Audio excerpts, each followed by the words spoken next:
Երևանի ժամանակով զրուցաշարն է Ֆակտոր TV եթերում, բարև ձեզ մեր զրուցակից այսօր Հայաստանի Հանրապետության ժողովրդական նկարիչ, քանդակագործ Լևոն Թոքմաջյանն է։ Պարոն Թոքմաջյան, ուզում եմ զրույցը սկսենք վերջին շրջանում ամենաշատը քննարկված թեմաներից մեկով, Զանգակատան գյուղի դպրոցի բակում Պարուս Սևակի քանդակով, որը հանեցին քննադատությունների բուռն ալիքից հետո, բայց մենք գիտենք, որ դուք այն ձևափոխել եք եւ կարծես թե նոր առաջարկով եք հանդես եկել։ Մի փոքր կպատմեք այդ մասին։ Գիտեք, հետաքրքիր բանը տեղի ունեցավ։ Պարուս Սևակին ես յանքում հանդիպել եմ։ Եթե կհիշեք, ճարտարապետ Ջիմ Թորոսյան կար։ Ջիմ Թորոսյանի պապան արդարադատության նախարարն էր։ Մինչև հիմա քարի վրա դատախազության շենքի պատին կա, միշտ ցույց են տալիս։ Երբ որ այդ գործի վրա աշխատում էի, տեքստ էր պետք այդ քարի վրա առնելու։ Ինչ իմ ուղարկեց, զանգեց Պարուրին, ասեց Պարուր ջան, ասեց մեր քանդակագործներից մեկը Լևոնը գգած քեզ մոտ, դու մի հատ տեքստ գրի տուր։ Մի խոսքով գնացի գրողների միություն, Պարուրի հետ դեմ դիմաց նստեցինք եւ երկար ժամանակ ես նայում եմ նրա դեմքին, ես չէի պատկերացնում, որ տարիներ հետո առիթ պետք է լինի ես Պարուրին քանդակեմ։ Պարուրի կերպարը ինձ համար բան էր, անհասանալի մի բան էր։ Առաջին հայացքից թվում է ինչ եղել, հասշրսունքներ, այսինքն անց խարակտերի իմաստով կարելի է շատ հեշտությամբ անել։ Բայց ես չէի գնում այդ հեշտ ճանապարհը։ Պարուրը ասում էր, որ ես փիլիսոփա եմ։ Գիտեք, նրա Սայաթնով աշխատությունը Մոսկվայում արժանացավ միանգամից դոկտորական, դա փիլիսոփայություն է իսկականից։ Դրանից հետո նրա բանաստեղծությունները, բաները, բայց ինձ համար իհարկե ամենակարևորը անլրելի զանգակատունն էր։ Անլրելի զանգակատունը, որ այդպես փառաբանվեց Պարուս Սևակի անունը, ես որոշեցի նորից անդրադառնալ։ Քան տարիներ անցավ, արդեն Պարուրը վաղուց չկար, ես արդեն իմ ստեղծագործական որոնումների մեջ էի, երկչախմբի մեջ երգում էի, գնում ենք շրջագայությունների, վերադառնում ենք նորից այս Պարուս Սևակի կերպարը, իմ գաղափարը, բանաստեղծությունները կարդում էի, նրա ընդվզումը, նրա համարձակությունը, ճիշտ է, նա Իսահակյան չէր, ոչ է Թումանյան էր, նրա խրատական, մարդ կա, շալակ նա թրել աշխարհի, մարդ էլ կա աշխարհը շալակած տանում է։ Դու գիտեք, շատ խորը իմաստ կար էլի, անպես պետք է ասում ապրել, որ մայր հողը չզգա քո մարմնի ծանրությունը։ Հիմա այս ամեն ինչից հետո ես ինձ կարող էի թույլ տալ, որպեսզի այդ լուսանկարչական, ինչպես Մարտիրոս Սարյանն էր կրկնում, որ ես լուսանկարչական ռեալիզմով չեմ տառապում։ Այսինքն լուսանկարչությունը չի իմ ստեղծագործական հիմքը, այլ գաղափարն է, ձգտումը, իմաստը, խորությունը, կերպարի խորությունը, այս ամեն ինչի խնդիրները իմ առաջել էր կանգնած։ Եվ 2 տարի ես աշխատեցի այս կերպարի վրա։ Քարը գնացի, ես իմ միջոցներով բերեցի, աշխատում էի, հիմա մտածում էի պետք է իրացնեմ։ Մի օր զանգեցի իր թոռանը Սևակին, Զանգակատան թանգարանի տնօրենին եւ առաջարկեցի, ասի Սևակ, ես ունեմ քո պապու քանդակը եւ կուզենայի, որ այս ձեր գյուղում իր դպրոցը, որտեղ ինքը սովորել է, շատ հարմար է, ասի պատկերացնում եք աշակերտության համար դա ինչ սրբություն կլինի, էլի, որ իրանց աշկոլ տեսնել։ Մի խոսքով, համաձայնվեց, գյուղապետի հետ համաձայնացրել, ամեն բոլոր ձևականությունները, դա նվիրատվություն էր։ Ես դրա համար փող չեմ ստացել, ոչ մի կոպեկ։ Ինձ համար ամենամեծ հաճույքը դա էր։ Պատանդան կառուցվեց, դրին, բացում արեցին, երեխաները արտասանում էին, անցավ մի 10 օր, հանկարծ ականջիս հասնում, որ համամ խոցի քար է կոծվում։ Ինձ համար զարմանալի էր։ Ինչու մեր խնդիրը։ Չգիտեմ, մինչև հիմա ինձ համար հանելու կամնում։ Դա իրոք դուր չգալու պարագա էր, թե թշնամություններ, թե ինձ ցավացնելու, որտեղ միշտ իմ կաշի վրա ես զգացել եմ իմ շրջապատի վերաբերմունքը, Այ ես ուզում եմ մի գիծ անցկացնել, երբ որ Հայաստանում առաջին անգամ դա 78 թվականն էր, Ռավեննա Իտալիայում ես արժանացա, այն պատինկա ոսկե մեդալը բանը այդ հրամանագիրը առաջին անգամ Սովետ միության մեջ ես արժանացա Դանթեի բանա կերպարին անադարձած ոսկե մեդալի Անմիջապես Երևանում իմ գոլեգաները բաները սուտ ատես բան չի կարող պատահի միջև որ ես գնացի Իտալիա այդ մրցանակը ստացա վերադարձա ցավալի մոմենտ էր էլի որ ստացվում էր որ ես ամեն ինչը սուտ եմ ասում երբ որ Սարյանի քանդակը դրեցի սկսավ քննադատությունը այդ ինչա ոտա բոբիկա էսա այնա ուզում ասեմ որ հիմա մտածում եի որ գուցե դա նորմալ է Եվ անմիջապես հիշում էի Ռոմեն Ռոլանի խոսքերը, որ անպտուղ ծառին ոչ մեկը քար չի գցում։ Այսինքն մտածում եմ, որ չէ, իմ ծառը պետքատու է։ Պարոն Թոքմաջյան, իսկ դուք հիմա ինչ փոփոխություններ եք արել։ Հիմա ասեմ, դա շարունակությունը կա։ Քանի որ Պարուս Սևակը իր թորը մի անգամից մի քանի այդ քննադատություններից հետո փոխվեց Այդ նամ հայտարարություն տարա թե ժողովուրդ ջան մի անհանգստացեք այդ քանդակը կհանվի ստեղ չի մնա դա ինձ համար շատ վիրավորական էր որոշեցի որ ես ինքս ինչի սպասեմ որ կան քանդակը հանեն ես ինքս կրան բան ամեն ինչով գնացի եւ տեղափոխեցի այս ընթացքում ցանկացողներ շատ էին դուք չեք պատկերացնի որ մի 4-5 անընդհատ զանգում են թե պարոն Թոքմաջյան մենք ուզում ենք այդ քանդակը մեզ մոտ լինի ուզում ենք մեր մոտ լինի դե ես էլ մտածում եի քանի որ հանել բերել եմ ես պետք է ընտրեի ավելի հարմար տեղ եւ վերջապես Վահան Անոնի միանձնավորություն շատ ջերմ շատ բանով ասեց ես ինքս կվերցնեմ իմ տարածքն եմ մեծ Լավ, չի երկարացնեմ, մի խոսքով բերեցինք, դրեցինք, հիմա փոփոխության մասին, այդ ոչ թե նրա համար ես փոփոխեցի, որ ինչ-որ դուր գամ, ինձ համար էլ հանելուկ մտած, թե ինչու մեր խնդիրը։ Այդ դեպքում կներեք, եթե դուք չեք ընդունում, որ քանդակը վատներ, ինչու գնացիք կոմպրոմիսների։ Ստեղ ոչ թե կոմպոզիցիայի մասին է խոսքը։ Այնտեղ որտեղ որ ես աշխատում էի ժամացի գործարանում, այնտեղ արևի օրենտացիան սխալ էր։ Դուք գիտեք, քանդակի վրա պետք է միշտ արև ընկնի, որպեսզի արտահայտի խորություններ տա։ Գործանում որ ես աշխատում էի այդ իմ տեղը, արև չէր ընկնում վրան, ստերի մեջ էր միշտ։ Ես առաջին անգամ զգացի, որ այս ծնոտի եւ մարմնի եւ ձեռի արանքը խորություն է ուզում։ Այսինքն դուք ընդունում եք ոչ ինչ-որ բան այնուամենայնիվ այն չէ։ Որբ որ տեղափոխեցի, ես գնացի երկար ասեցի նայել, երբ որ տեսա որ ստեղը ես կամաց տաշեցի, մտա, հիմա լրիվ ուրիշ արտահայտություն, որ ասեմ փոխել եմ, ինչն եմ փոխել, ոչ մի բան չեմ փոխել։ Պարզապես ինչ որ մի լույսուստների հարց էր այստեղ։ Հիմա ով գալիս ասում, վայ, ես ինչ եմ փոխել, բան չեմ փոխել։ Գիտեք, ես միշտ հիշում եմ Ուրեմն Հռոմի Պապը, որ Միքելանջելոյի Դավիթը պատվիրում է, մի անգամ գալիս ասում է, գիտեք ինչ ասում է Միքելանջելոյին, այնտեղ քթի մոտ ինչ-որ բան դուրս չի գալի։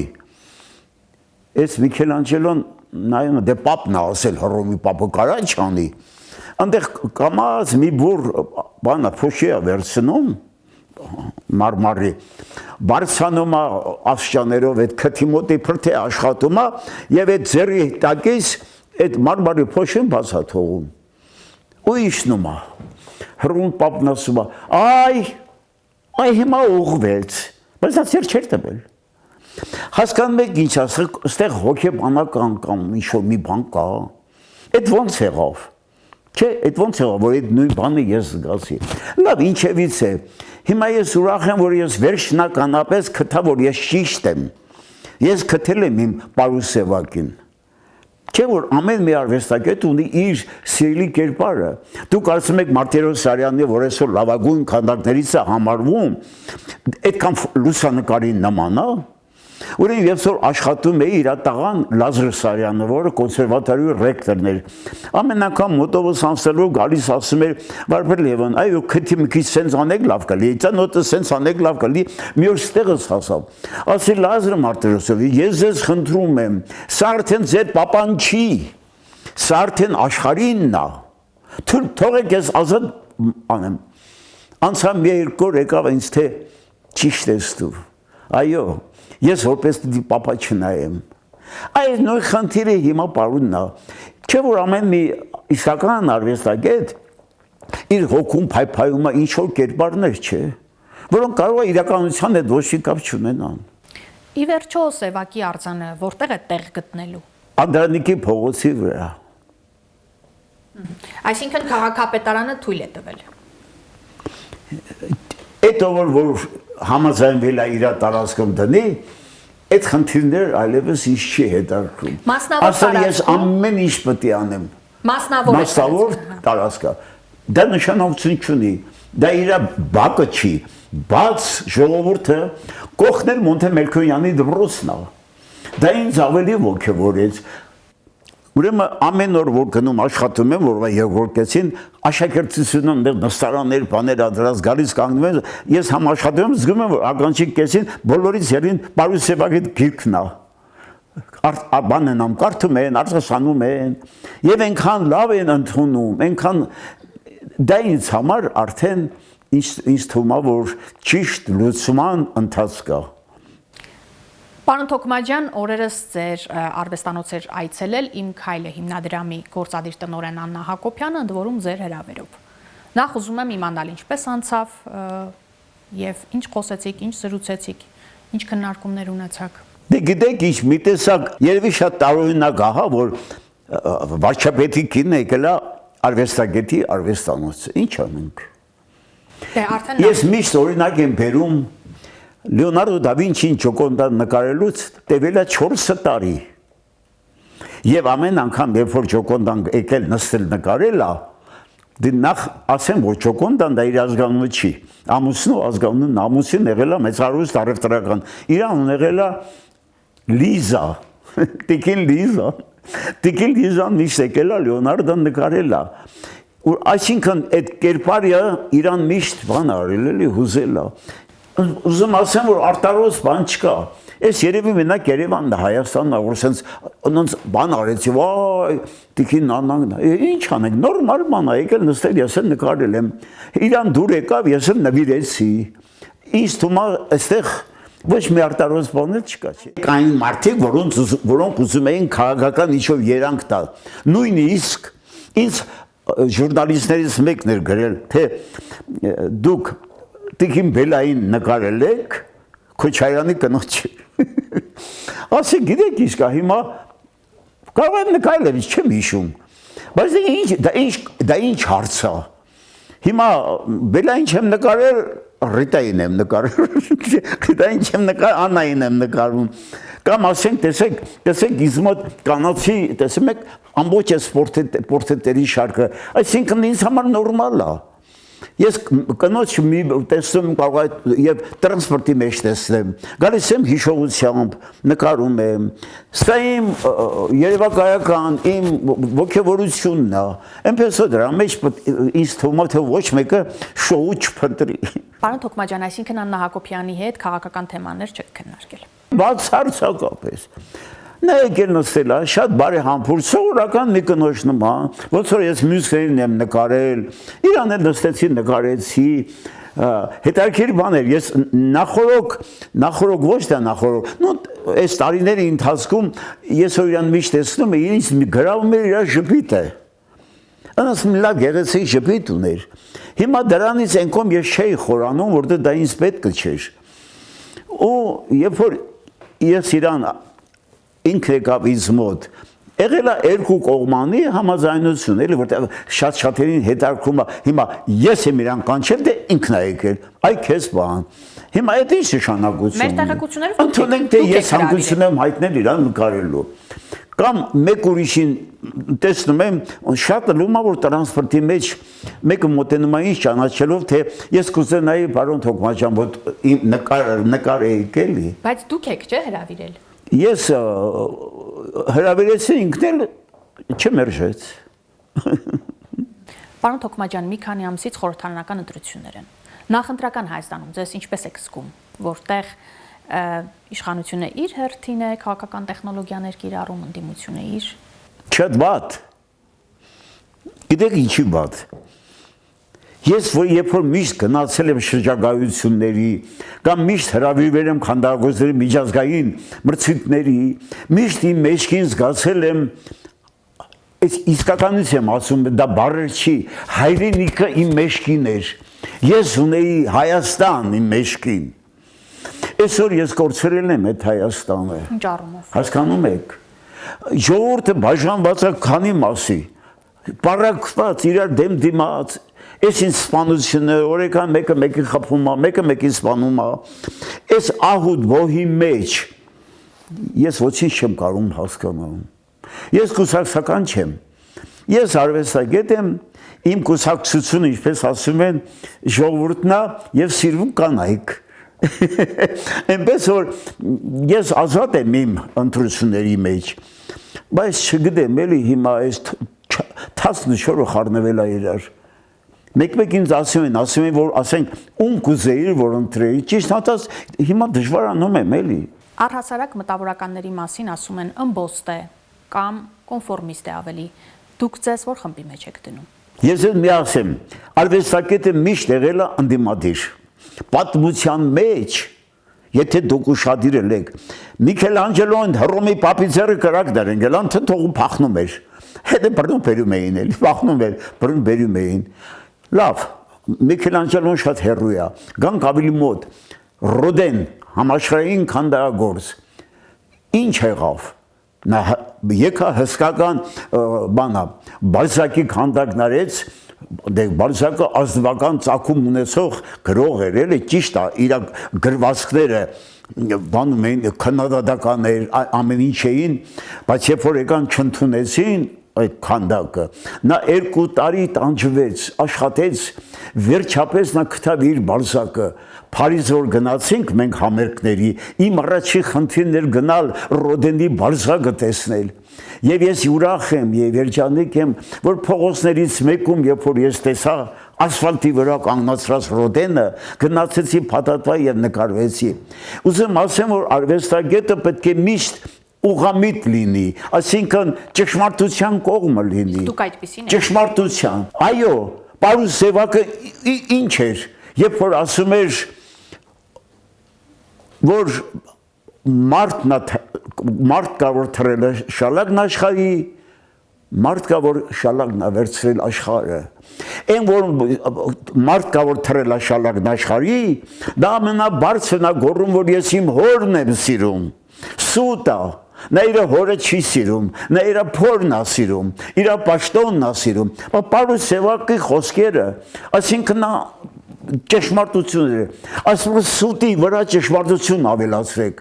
սուտի վրա սուտը մի ավելացրեք դրանով սուտը ավելի շատանում է Ես ինչ եմ ես բաները օրինակ բերում որ այսպեսին պետք է լինի արվեստագետը Այսինքն ճշմարտության, իսկական ժողովրդավարության, ազնվության, մարդասիրության Ըստ ձեզ այսօր Հայաստանում կա ժողովրդավարություն Չգիտեմ Երբ որ ես Ղարաբաղի քանդակը դրեցի, միջև հիմա դեռ հլա կա որոշ քննադատություններ, գրողներից մեկը Սիլվա Սուխասյան ռադիոյի հաղորդավարուհի էր, մի գիրք հրատարակեց, մի կաթիլ բարություն, նվիրված Ղարաբաղի քանդակին, ավելի ճիշտ ինձ նվիրված,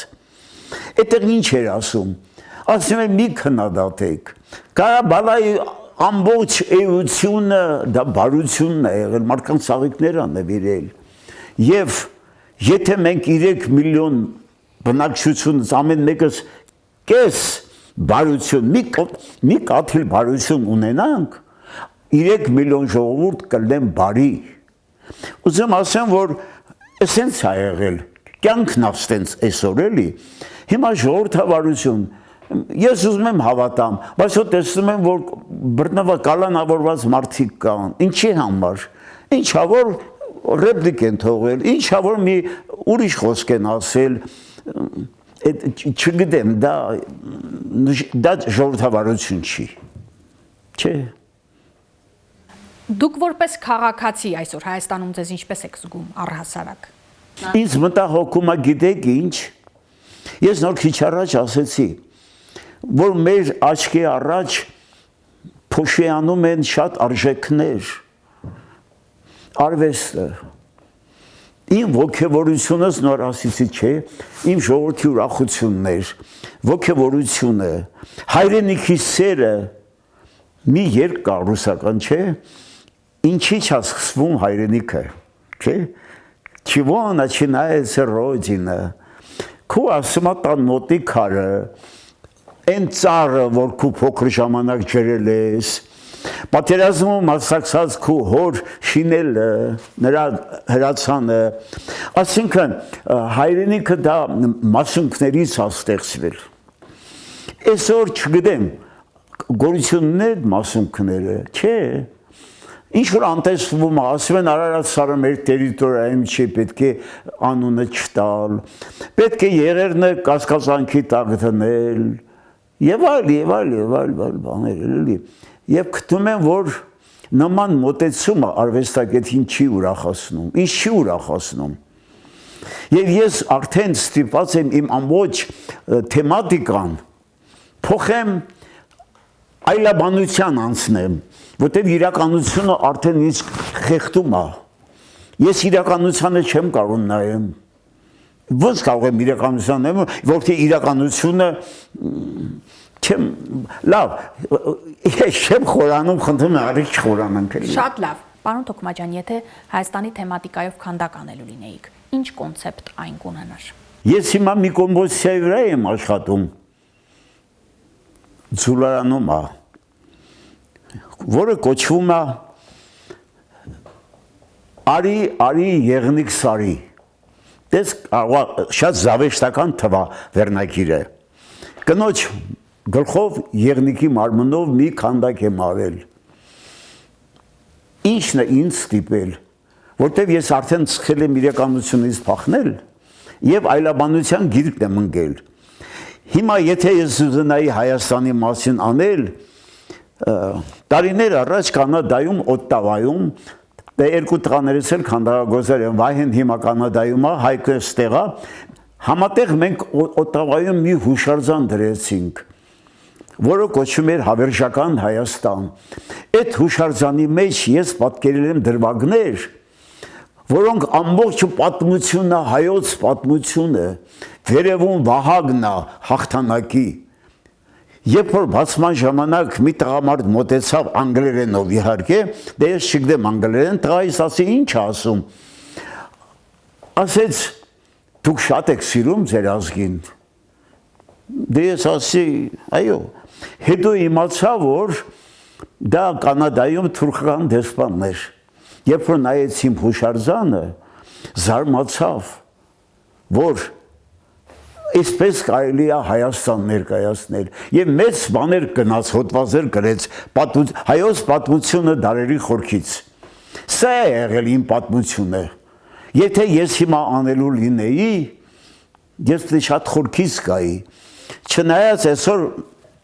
մեզ ասում են, որ հինը մոռացեք։ Նոր Հայաստան ենք ստեղծում։ Եթե ով ասել դա, եթե մեկ կես քայլ հետ չգնաս, դու մի քայլ չես կարող առաջ գնալ։ Չէ՞ տենց ինչ-որ մի բան կար, եւ դրա մեջ ճշմարտություն կա։ Վերջապես մենք բոլորս խոր երկնքից չենք իջել։ Մեր հայրերը, մեր պապերը ստեղծել են երկիր, պատմություն, հայրենասիրություն, ինձ դաստիարակել են, որ դու պետք է սիրես Արարատ լեռը, դու պետք է սիրես մեր Հայաստանի քարերի ընդերքը, ինձ համար մարմար նյութը ամենապաշտելի նյութն է, որ ես աշխատում եմ, եւ ես ամեն անգամ ասում եմ, որ շնորհակալ եմ բնություն, որ դու ինձ տալիս ես նյութ, ես քեզ վերադարձնում եմ կրկնակին։ Սա է իմ հայրենասիրությունը։ Շնորհակալ եմ, պարոն Թոքմաջյան։ Իսկ ես հիշեցնեմ, որ Երևանի ժամանակով զրուցաշարն էր Ֆակտոր TV եթերում կհանդիպենք։